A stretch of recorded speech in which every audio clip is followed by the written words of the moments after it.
stuck on the difference between fault and responsibility. She kept talking about how something was somebody's fault. It's somebody's fault. And I was like, it don't matter whose fault it is that something is broken if it's your responsibility to fix it. For example, it's not somebody's fault if their father was an abusive alcoholic, but it's for damn sure their responsibility to figure out how they're going to deal with those traumas and try to make a life out of it. It's not your fault if your partner cheated and ruined your marriage, but it is for damn sure your responsibility to figure out how to take that pain and how to overcome that and build a happy life for yourself. Fault and responsibility do not go together. It sucks, but they don't. When something is somebody's fault, we want them to suffer. We want them punished. We want them to pay. And we want it to be their responsibility to fix it, but boom. As long as we're pointing the finger and stuck in whose fault something is, we're jammed and trapped into victim mode. When you're in victim mode, you are stuck in suffering. The road to power is in taking responsibility. When the Amber Alert was created, it was created with the best of intentions.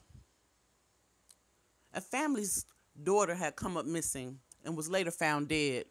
And that family swore that they didn't want that to happen to any other family. So they pushed and they pushed until they got the Amber Alert implemented. And now it's utilized nationally.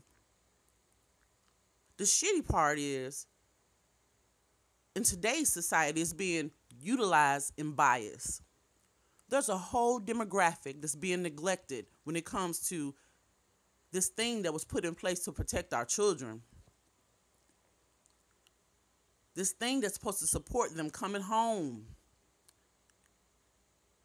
The Amber Alert is so important and key when it comes to missing, abducted, endangered children. It's the thing that alerts the community and surrounding areas that something's wrong and to keep your eyes and ears open. Our demographic is being neglected when it comes to the Amber Alert and its ability to save lives. By categorizing so many of our kids as runaways, no alarms, bells, and whistles are being alerted as soon as they come up missing. And that's not okay. There's a small percent of our children that actually leave because they want to run away or get away. Small. It's such a small percentage. The majority, the lump sum, come from loving homes with worried mothers, worried fathers, siblings, and several loved ones who need that system to work for them, who need the community to be aware and have eyes and ears. Every child should be issued an Amber Alert. It shouldn't be utilized in bias. It shouldn't. Now, it's not our fault that the powers that be that govern the Amber Alert have chosen to box our kids in and deem them unworthy of the Amber Alert. But it's our responsibility to make sure that they know that it's not cool. It's our responsibility to try to fix this broken thing. Because right now, the way the Amber Alert is being issued, its whole system, the people that got all that shit is broken. It's not our fault it's broken. But we sure are paying for it with lives. So it's our responsibility to do something about it. It's our responsibility, guys. As mothers, as fathers, as aunties, as grandparents, as uncles, as siblings. It's our responsibility to make sure that this doesn't continue. Too many lives are at stake. We're seeing case after case after case of the same outcome. The list of missing and endangered children is huge. And so many of those children were listed as runaway that were actually endangered, just like Jholie Moussa. Just like Ashanti Billy and the many other cases. I received so many emails about people saying, hey, look at this case. It's the same. Look at the scenario. It's the same. Why are they doing this to our kids? Please put this on blast. And it broke my heart. I'm like, oh my God, this thing is huge. This change needs to happen now. Now, if you have not signed one of the petitions that's going around, please do. There's a petition going around to change the Amber Alert criteria. There's even one that's labeled Jolie's Law. It's time to let them know that enough is enough of deeming our kids unworthy. Our children's lives matter.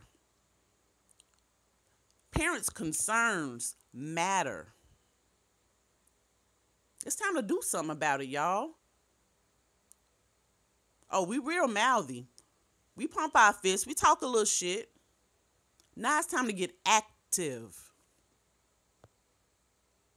It's time to do something. It's time to put the money where your mouth is.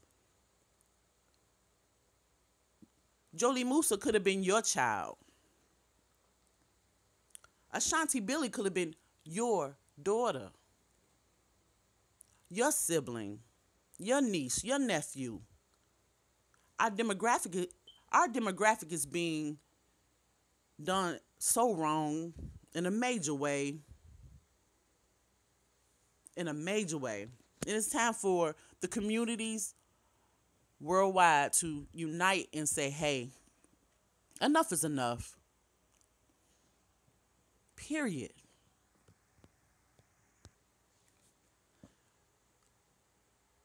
Please go to change.org and sign one of the petitions. Please go to whatever website that is that the parents have set up. It's on the page that was made, the Facebook page, Find Jholie. They have a petition in that Facebook group. Please sign it. If you can't find that page on Facebook, go to change.org and sign a petition to get that Amber Alert criteria changed. The people who govern that Amber Alert system needs to know that it's not being utilized effectively. And maybe they do know. But maybe they don't think we give a damn. It's time to let them know we give a damn.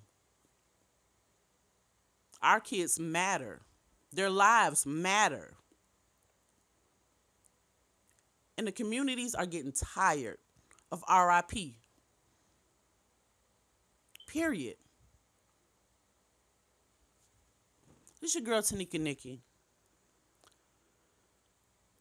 Peace and love, y'all.